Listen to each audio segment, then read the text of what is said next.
ಎಲ್ಲರೂ. ಇವತ್ತು ನಾನು ನನ್ನ ಕೆಲಸಕ್ಕೆ ಬಂದಿದ್ದೇನೆ. ಕೆಲಸ ಚಿತ್ತೂರಿನಲ್ಲಿ ಕೆಲಸ, ಪೇಂಟಿಂಗ್ ಕೆಲಸ.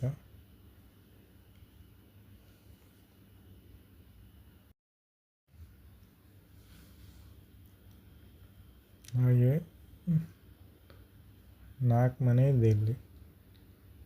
ಈ ಮನೆ ಮತ್ತು ಹಿಂದ್ಗಡೆನ ಮನೆ ನಾವು ಮಾಡ್ತಿದ್ದೇವೆ, ಮತ್ತು ಬೇರೆ 2 ಬೇರೆಯವ್ರು ಮಾಡ್ತಿದ್ದಾರೆ. 4 ಮನೆಯಲ್ಲಿ ನಾವು ಹಿಂದ್ಗಡೆ ಇರುವ ಮನೆಗೆ ಈಗ ಕಲರ್ ಮಾಡ್ತಿದ್ದೇವೆ. ಕಲರ್ ಆಗಿದೆ, ಇನ್ನು ಸೆಕೆಂಡ್ ಕೋಟ್, ಫಸ್ಟ್ ಕೋಟ್ ಆಗಿದೆ, ಸೆಕೆಂಡ್ ಕೋಟ್ ಬಾಕಿ ಇದೆ ಎಲ್ಲ ಮನೆಗೆ. ಹಾಗೆ ಇವತ್ತು ಬೆಳಿಗ್ಗೆ ಬರುವಾಗ ಟಿಪ್ಪರ್ನಲ್ಲಿ ಮಿನಿ JCBಯನ್ನು ಇಳಿಸ್ತಿದ್ದಾರೆ. ಆ ವಿಡಿಯೋನು ಫುಲ್ ವಿಡಿಯೋ ಇದೆ, ಅದು ನೋಡುವ.